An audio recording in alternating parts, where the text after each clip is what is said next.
Hello. Raoult law और dilute solution, ideal solution, non ideal solution, उनके graphs आपने पढ़े हुए हैं। उसके बाद हम नेक्स्ट टॉपिक पे आते हैं, colligative properties of dilute solution. Most important आपके कंपटीशनल एग्जाम के लिए और आपके बीएससी में भी आपका ये टॉपिक आता है, इंपॉर्टेंट टॉपिक है। ठीक है, देखिए आप इसमें कोलिगेटिव प्रॉपर्टीज होती क्या है। अगर आपका डाइल्यूट सॉल्यूशन है और उसमें आपका कोई नॉन वोलेटाइल सॉल्यूट मिला हुआ है।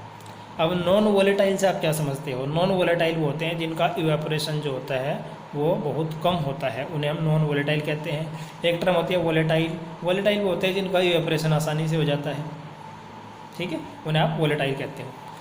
तो आप अगर आपका डाइल्यूट सॉल्यूशन में नॉन वोलेटाइल सॉल्यूट मिला हुआ है तो जो आपकी उसकी प्रॉपर्टीज होंगी, कुछ प्रॉपर्टीज जो होती है वो सॉल्यूट की नेचर पर डिपेंड ना करके उनके नंबर ऑफ पार्टिकल्स पर डिपेंड करती है, या कह लो आप उनकी कंसंट्रेशन पर डिपेंड करती है केवल। ठीक है, कुछ प्रॉपर्टी ऐसी होती हैं जो कि आपकी केवल कंसंट्रेशन या कह लो नंबर ऑफ पार्टिकल्स पर डिपेंड करती है, सॉल्यूट कैसा है उसकी नेचर पर डिपेंड नहीं करती। तो इस तरह की प्रॉपर्टीज़ को ही कोलिगेटिव प्रॉपर्टीज़ कहा जाता है। अब कोली में प्रॉपर्टीज़ कौन कौन सी हैं? देखिए, फर्स्ट है आपका lowering of vapour pressure of the solvent. ये ध्यान रखने वाली चीज़ है कि आप कह रहे हो lowering of vapour pressure of the solvent. ये सॉल्वेंट के लिए है, ना सॉल्यूट के लिए है, ना आपका सॉल्यूशन के लिए है। किसके लिए? सॉल्वेंट के लिए। अब पहली बात है कि वेपर प्रेशर होता क्या है, और फिर वेपर प्रेशर में सॉल्वेंट के वेपर प्रेशर में लोवरिंग कैसे होती है, कमी कैसे होती है। तो देखिए इसे आप कैसे समझेंगे। पहले ये प्रॉपर्टी लेते हैं, लोवरिंग ऑफ वेपर प्रेशर। ठीक है, तो मान लो कि आपने एक कंटेनर लिया हुआ है। ठीक है, आपने एक कंटेनर लिया हुआ है और इस कंटेनर में आपने वाटर डाला हुआ है। कंटेनर को आपने क्लोज किया हुआ है, पूरी तरह से पैक किया हुआ है। अब आप जानते हैं कि अगर आप वाटर को हीट करते हो तो हीट करने पर क्या होगा, यहाँ से आपने हीट करना शुरू किया, हीट करने पर क्या होगा, जो लिक्विड है वो वेपर में चेंज होना स्टार्ट हो जाएगा। तो कितने टेम्परेचर पर, अगर ये वाटर है हमारा, अगर ये आपका H2O है तो ये आपका 100 डिग्री सेंटीग्रेड पर इवेपोरेट होना स्टार्ट हो जाएगा। क्लियर है आपको? ये अगर आपका ये वाटर है तो ये आपका 100 डिग्री सेंटीग्रेड पर इवेपोरेट होना स्टार्ट हो जाएगा, क्योंकि इसका बॉइलिंग पॉइंट 100 होता है, 100 डिग्री सेंटीग्रेड होता है। अब आपने क्लोज कंटेनर लिया हुआ है तो उस कंडीशन में ये जो वेपर्स हैं ये कहाँ टकराएंगे? आप ये कंटेनर की दीवार से टकराएंगे। जब ये कंटेनर की दीवार से टकराती हैं तो जो मॉलिक्यूल्स होते हैं वो एक दूसरे के क्लोज फिर आने लगते हैं, और जब वो क्लोज आएंगे तो फिर वो लिक्विड में चेंज होंगे, और वो लिक्विड में चेंज होकर फिर से वाटर में मिलने लगेंगे आकर के वापस। ठीक है, फिर आपने हीट तो किया हुआ है, वो फिर वापस क्या होंगे? हीट होंगे, फिर वो वेपर की फॉर्म में जाएंगे, फिर वो टकराएंगे, फिर वो वापस आएंगे। तो यहाँ पर जो आपका फिनोमिना हो रहा है वो हो रहा है कंडेंसेशन। ठीक है, यहाँ पे आपका कंडेंसेशन हो रहा है। कंडेंसेशन का मतलब है कि आपका जो गैस है वो किस में चेंज हो रहा है? आपका लिक्विड में। और इवेपोरेशन क्या होता है कि जो आपका लिक्विड है वो आपका किस में चेंज हो रहा है? गैस में। यानी कि लिक्विड का गैस में चेंज होना इवेपोरेशन कहलाता है। कंडेंसेशन है आपका गैस का लिक्विड में चेंज होना। तो इसमें दोनों फिनोमिना जब एक दूसरे के इक्वल हो जाएंगे, यानी कंडेंसेशन का जो रेट है, ठीक है, रेट ऑफ कंडेंसेशन जब इक्वल हो जाएगा आपका रेट ऑफ इवेपोरेशन की, कंडेंसेशन का रेट इवेपोरेशन रेट के इक्वल जब हो जाएगा तो उस कंडीशन में जो भी वेपर का प्रेशर एग्जिस्ट होगा वहाँ पर पे, उसे हम कहते हैं वेपर प्रेशर। उसे हम कहते हैं वेपर प्रेशर, यानी कि वाटर का वेपर प्रेशर। क्लियर है आपको ये? तो वाटर 100 डिग्री सेंटीग्रेड का वेपर प्रेशर यहाँ पे दिखाता है, 100 डिग्री सेंटीग्रेड पे बॉईल होना स्टार्ट हो जाता है। अब आप करते क्या हैं, हम पढ़ रहे हैं lowering of vapour pressure of solvent. अब हम करते क्या है, हम इसमें शुगर ऐड करना शुरू कर देते हैं। यहाँ से हमने शुगर को ऐड कर दिया वाटर में, और जब वाटर में आपने शुगर ऐड किया तो उसका इफ़ेक्ट क्या हुआ? तो होता क्या है, जो शुगर होता है वो नॉन वोलेटाइल है। जो शुगर है आपका ये नॉन वोलेटाइल सॉल्यूट होता है, हमने सॉल्यूट मिला रहे हैं। तो ये क्या करेगा, जब नॉन वोलेटाइल का मतलब क्या है, इसका वेपरेशन जो है वो बहुत कम है, तो ये कुछ स्पेस को भी कवर करेगा जब आप मिलाओगे वाटर में। तो जो आपका वेपरेशन होता है सरफेस फिनोमिना होता है, यानी कि जब आप हीट करते हो तो जो आपके पार्टिकल्स हैं वो बल्क में हीट होंगे, सरफेस पर आएंगे, फिर सरफेस से किस में चेंज होंगे? वेपर्स में चेंज होंगे, आपके जाएंगे। अब इसमें क्या होता है, जब आपने नॉन वोलेटाइल सॉल्यूट ऐड किया तो जो ये पार्टिकल हैं ये कुछ स्पेस कवर कर लेंगे। मान लो आपका 100 सेंटीमीटर का जो स्पेस था ये सरफेस का, उसमें से 50 सेंटीमीटर कवर किसके द्वारा कर लेगा? आपका शुगर के द्वारा कर लेगा। बचा कितना आपका? 50 सेंटीमीटर। यानी कि इवेपोरेशन है केवल अब उसके हाफ स्पेस से ही हो रहा है। बाकी का स्पेस किसने कवर कर लिया, नॉन वोलेटाइल शुगर ने, जो कि वाटर का जो भी इसके नीचे वाटर होगा उसे इवेपोरेट नहीं होने देता। तो इसका मतलब क्या है, जो आपका इवेपोरेशन है वो कम हो जाएगा। जब आपका इवेपोरेशन कम हो जाएगा तो उस टाइम पर जो वेपर का प्रेशर होगा वो भी क्या होगा, आपका कम हो जाएगा। तो इसलिए हम कहते हैं जब आप नॉन वोलेटाइल शुगर मिलाते हो या नॉन वोलेटाइल आप सोल्यूट मिलाते हो तो वेपर प्रेशर जो होता है सोलवेंट का वो कम हो जाता है। पहले सोलवेंट का वेपर प्रेशर ज़्यादा था, लेकिन अब क्या हो जाएगा, इसका वेपर प्रेशर कम हो जाएगा, डिक्रीज हो जाएगा। इसे आप इस तरह से ईजिली समझ सकते हो। ठीक है, बाकी आपके सामने नोट्स हैं, तो इसमें आप इसे वीडियो को पॉज करके या स्क्रीनशॉट ले सकते हो। यहाँ से वीडियो में ही आप स्क्रीनशॉट ले सकते हो, आसानी से देख सकते हो। Colligative properties are the properties of only dilute solution. तो कोलिगेटिव प्रॉपर्टी जो होती है वो केवल डाइल्यूट सॉल्यूशन की प्रॉपर्टीज होती है। Colligative property depend upon number of solute particles present in solute. इसने कहा है जो कोलिगेटिव प्रॉपर्टीज है वो नंबर ऑफ सोल्यूट पार्टिकल पर डिपेंड करती है प्रेजेंट इन सॉल्यूशन। सॉरी, ये पे मुझसे गलती हुई, प्रेजेंट इन सॉल्यूशन। तो आपका सॉल्यूशन में सोल्यूट के कितने पार्टिकल्स हैं, तो अगर पार्टिकल्स ज़्यादा होंगे तो कोलिगेटिव प्रॉपर्टीज़ भी इंक्रीज कर जाएंगी, पार्टिकल्स नंबर ऑफ पार्टिकल्स कम होंगे तो कोलिगेटिव प्रॉपर्टीज भी डिक्रीज कर जाएंगी। तो सोल्यूट के पार्टिकल कितने हैं तो उस पर डिपेंड करता है। यह इन नॉन इलेक्ट्रोलाइट। नॉन इलेक्ट्रोलाइट क्या होते हैं, देखिए दो तरह की टर्म है, इलेक्ट्रोलाइट, नॉन इलेक्ट्रोलाइट। भाई इलेक्ट्रोलाइट क्या होते हैं, जिनका आयनाइजेशन ईजिली हो जाता है। जैसे कि आपका HCl है वो किसमें टूट जाएगा, H पॉजिटिव Cl नेगेटिव। आपका NaCl है Na positive Cl negative. But आपका अगर ग्लूकोज ले लिया आपने C6H12O6 तो आपको पता है उसका तो कोई आयन नहीं होता, वो आयनाइज नहीं होता। तो उस तरह का क्या कहलाता है, जो ग्लूकोज है आपका, यूरिया है आपका, वो सब क्या है, नॉन इलेक्ट्रोलाइट है। ठीक है, जबकि आपका जैसे HCl है NaCl है, ठीक है, ये सब कैसे होते हैं आपके जो आयनिक होते हैं, ये सब कैसे होते हैं आपके इलेक्ट्रोलाइट होते हैं।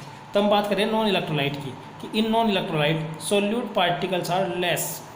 अब भाई लेस कैसे होंगे, अभी आपने पढ़ा कि जो इलेक्ट्रोलाइट होता है वो आयनाइज हो जाता है। अब हर आयन जो होगा वो एक पार्टिकल होगा। मान लो आपने HCl लिया तो HCl में आपके कितने पार्टिकल हो गए, H पॉजिटिव और एक Cl नेगेटिव, दो पार्टिकल हो गए।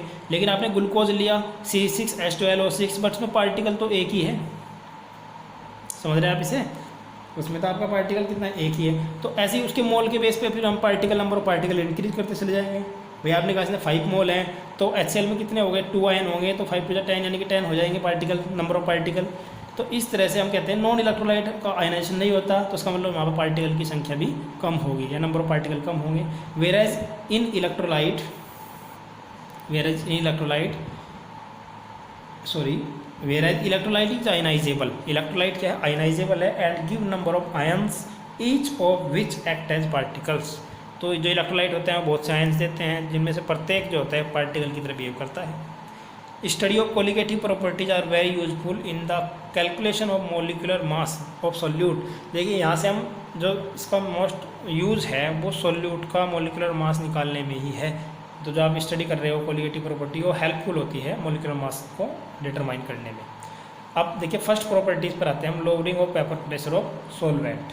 आप सोलवेंट का वेपर प्रेशर यहाँ पे पढ़ रहे हो पहले, ठीक है। तो वेपर प्रेशर देखो हमने पढ़ाई था, होता क्या है, the pressure developed by vapours of substance की वेपर्स के द्वारा जो प्रेशर डेवलप किया जाता है वो वेपर प्रेशर कहलाता है। आप किसी फिक्स टेम्परेचर पर आप ये देखते हो। अब आप इसमें देखते हैं जो सब्सटेंस होता है वोलेटाइल होगा, अगर सब्सटेंस तो उसका वेपर प्रेशर हाई होगा। जैसे कि आपके गैसोलीन होते हैं, गैसोलीन मतलब आपका क्या है, पेट्रोल हो गया, आपका डीजल हो गया आपका, ठीक है।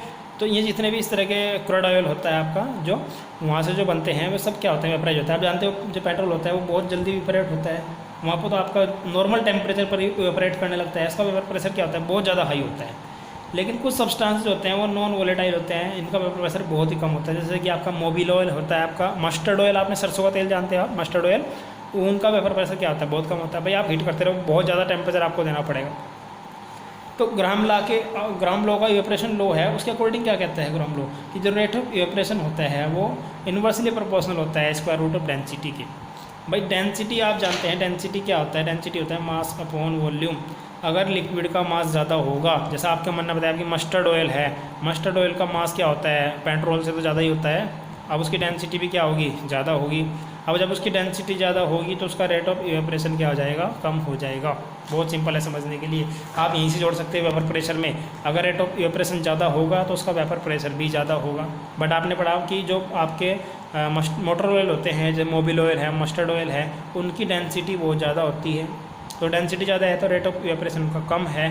अब जब रेट ऑफ इवेपोरेशन कम है तो उनका वेपर प्रेशर भी कम होगा। जबकि आपके पेट्रोल या डीजल जो होते हैं, गैसोलीन्स जो होते हैं, उनकी डेंसिटी कम होती है तो उनका इवेपोरेशन ज़्यादा होता है, तो उनका वेपर प्रेशर भी ज़्यादा होता है। आप इसलिए समझ सकते हो। In case of non volatile solute in a liquid, अगर आपका एक लिक्विड में नॉन वोलेटाइल सॉल्यूट मिला हुआ है तो डेंसिटी आपकी इंक्रीज़ कर जाएगी, सीधी सी बात है भाई, आपका सॉल्यूशन का मास बढ़ जाएगा, क्योंकि नॉन वोलेटाइल सॉल्यूट जो होते हैं उनके मास ज़्यादा होते हैं। जब आप इसे लिक्विड में मिलाओगे तो डेंसिटी इंक्रीज़ करेगी, तो इवेपोरेशन रेट क्या होगा, डिक्रीज हो जाएगा, तो हैंस वेपर प्रेशर भी डिक्रीज आपका हो जाएगा। ठीक है, अब आप देखिए इसे मैथमेटिकली एक्सप्रेस कैसे कर सकते हो कि आपने पी नोट और पी से रिप्रेजेंट किया। अब पी नोट जो होता है वो vapour pressure of pure solvent मान लिया हमने, जैसे हमने वाटर लिया तो वाटर का हमने जो वेपर प्रेशर है ऐसे हमने पी नोट से रिप्रेजेंट कर दिया। और हमने जो पी है वो हमने जब आपने वाटर में शुगर मिला दिया तो फिर शुगर में जो वाटर का आपका वेपर प्रेशर होगा उसे हमने क्या मान लिया, पी। देखिए ध्यान से समझ लीजिए, इसमें कोई प्रॉब्लम नहीं है। इसमें आप देखिए कैसे मान रहे हैं कि अभी आपने इसमें वाटर लिया हुआ था केवल, तो जो वाटर का वेपर प्रेशर आपने क्या माना, पी नोट, यहाँ पर H2 होगा। लेकिन आपने जब शुगर और प्लस H2O ये मान लिया तो ये आपका एक सॉल्यूशन तैयार हो गया। तो इस सॉल्यूशन में जब आप वाटर का वेपर प्रेशर देखने जाते हो उसे हम पी से डिनोट करते हैं, लेकिन जब केवल वाटर था तब उसे आप पी नोट से डिनोट कर रहे थे, तब आपने शुगर नहीं मिलाया हुआ था इसमें, तब आप पी नोट यानी कि प्योर स्टेट में वेपर प्रेशर जब ये प्योर था, और जब आपने इसमें शुगर मिला दिया तब वहाँ पर वेपर प्रेशर को हमको पी से रिप्रेजेंट कर रहे हैं यहाँ पर। ठीक है, तो difference P naught minus P S. अब देखिए पी एस जो हो गया, पी एस क्या हो गया, सॉल्यूशन का वेपर प्रेशर हो गया। खाली जो पी है आपका, ये किसका है, आपका सॉल्यूशन में सॉल्वेंट का वेपर प्रेशर है, ये आपका प्योर सॉल्वेंट का है। और जो पी एस हो गया आपका वो किसका हो गया, सॉल्यूशन का हो गया। अब सॉल्यूशन का यानी कि सॉल्वेंट और सॉल्यूट दोनों मिले हुए हैं, जब जाके सॉल्यूशन का आप देखते हो। तो पी नोट आपने प्योर स्टेट है, और सॉल्यूशन से अगर प्योर स्टेट को माइनस कर दोगे, भाई सॉल्यूशन का आपका जैसे वाटर था तो वाटर का वेपर प्रेशर आपने माना 100 डिग्री सेंटीग्रेड था, फिर आपने इसमें शुगर ऐड कर दिया। अब 100 डिग्री सेंटीग्रेड का मतलब इसे हमने क्या माना, पी नोट, क्योंकि प्योर स्टेट में था वाटर। फिर आपने क्या किया, आपने इसमें शुगर ऐड कर दिया, तो शुगर ऐड करने पर आपका वेपर प्रेशर मान लो कितना हो गया, 70 डिग्री सेंटीग्रेड हो गया। तो ये आपका क्या आ गया, पी। तो टोटल सॉल्यूशन का अब हम देख लेते हैं कितना होगा, पी एस। तो आप पी एस लोगे और पी एस में से पी नोट को माइनस कर दोगे, यानी कि पी नोट कितना था आपका, भाई 100 था, फिर आपका कितना आया, -70 आया, तो आपका कितना बचा, आपका 30 बचा। तो इस तरह से आप लोअरिंग ऑफ वेपर प्रेशर निकाल सकते हो, यानी कि जो लोअरिंग हुई कितने की हुई हो, 30 डिग्री सेंटीग्रेड की हुई। मतलब वो पहले 100 पे हो रहा था, फिर वो 30 डिग्री सेंटीग्रेड डाउन हो गया और कहाँ गया, वो 70 पे आ गया। तो लोअरिंग ऑफ वेपर प्रेशर जो होता है वो क्या होता है, P naught minus P S. Most important है। अगर आपको रिलेटिव लोअरिंग निकाल लिया अगर प्रेशर की, तो आप क्या करो, फिर P naught minus P S upon P note, भाई लोअरिंग ऑफ प्रेशर को वापस डिवाइड कर दो किससे, प्योर स्टेट के वेपर प्रेशर से, यानी कि पी नोट से। ठीक है, इस तरह से आप relative lowering of vapour pressure निकाल सकते हैं। तो देखिए राउल्ट ने जो है इसे डिफाइन भी किया था। राउल्ट ने डिफाइन कैसे किया था कि जो relative lowering of vapour pressure होती है वो सोल्यूट के मोल फ्रैक्शन के इक्वल होती है, यानी कि सॉल्यूशन में जो सोल्यूट का मोल फ्रैक्शन है उसके इक्वल होती है relative lowering of vapour pressure. इसे आप आसानी से समझ सकते हो, कोई प्रॉब्लम नहीं है। अब आप जानते हो जो मोल फ्रैक्शन होता है वो मोल फ्रैक्शन ऑफ सोल्यूट देख रहे हो आप, तो क्या होगा, ये इक्वल टू किसके होगा, मोल्स ऑफ सोल्यूट मतलब NB upon total moles of solute plus solvent. ये आपने रख दिया यहाँ पर। तो आप इसे XB को क्या लिख सकते हो आप, NB upon NB plus NA। तो ये तो आपका रिलेटिव लोअरिंग हो ही गया। तो इक्वल टू, अब आप जानते हो मोल्स क्या होता है, मोल्स इक्वल टू होता है mass upon molar mass, N equal to होता है मास अपॉन मोलर मास, यानी कि W अपॉन M। तो आप NB को क्या लिखोगे, WB अपॉन MB, फिर NB को लिखोगे आप WB अपॉन MB और प्लस WA अपॉन MA। ये आपकी इक्वेशन नंबर 2 मान ली, इक्वेशन नंबर 1 मान ली। आप जानते हो WB, B किसके लिए यूज़ करते हैं हम, सोल्यूट के लिए, A किसके लिए यूज़ करते हैं हम, सॉल्वेंट के लिए। तो आपका WB क्या हो गया, वेट और मास ऑफ सोल्यूट, MB क्या होगा, molecular mass of solute, WA होगा आपका मास ऑफ सोल्वेंट और MA होगा मोलिकुलर मास ऑफ सोल्वेंट।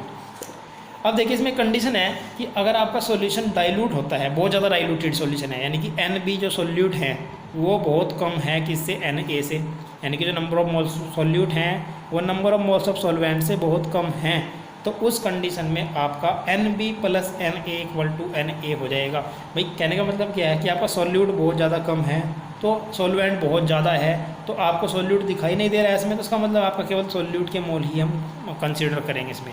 आप सॉल्यूट के मोल कंसीडर नहीं करोगे अगर आपका बहुत ज़्यादा डाइल्यूटेड है। क्लियर है आपको ये?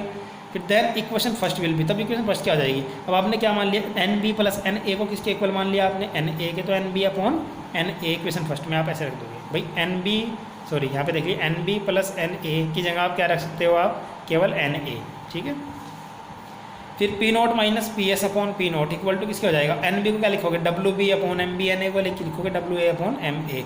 तो आप ये टर्म देखो ऊपर की इसके साथ चली जाएगी और ये टर्म इसके साथ चली जाएगी, तो क्या होगा W B M A upon W A M B. तो इस तरह से आपकी ये डाइल्यूट सॉल्यूशन के लिए relative lowering of paper pressure आप यहाँ से कैलकुलेट कर सकते हो। अब आप जानते हो मोलिकुलर वेट जो होता है सॉल्यूट का, यहाँ से कैलकुलेट कर सकते हो भाई मोलिकुलर वेट क्या होगा सॉल्यूट का आपका एम बी, तो एम बी आप यहाँ से निकाल सकते हो, बहुत ईजिली है। अब ये देखिए लिखा हुआ है this law is applicable for non volatile solute in high diluted solution. तो ये लॉ जो है केवल वो नॉन वॉलेटाइल सॉल्यूट और हाई डाइल्यूटेड सॉल्यूशन में एप्लीकेबल है, और राउल्ट लॉ इक्वेशन इसे कहा जाता है क्योंकि राउल्ट ने दी थी। इसके बेस पे आप न्यूमेरिकल्स देख सकते हैं, ठीक है। अब ये नेक्स्ट वीडियो में देख लेंगे। Thank you.